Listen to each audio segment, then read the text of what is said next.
Hello and welcome to this mytrbk tutorial, and in this video I'm going to show you how to add notes and attachments to a day entry.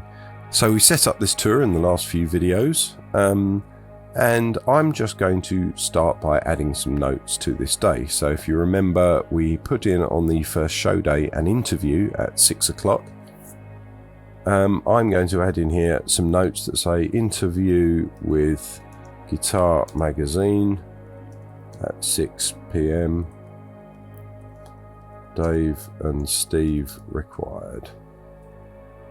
And then that will be a note that would appear for the tour members to be able to read.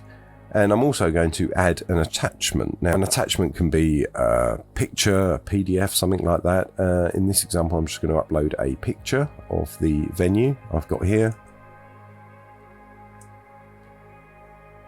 And there we have an attachment for the day, which you can see will be downloaded if you click on this here.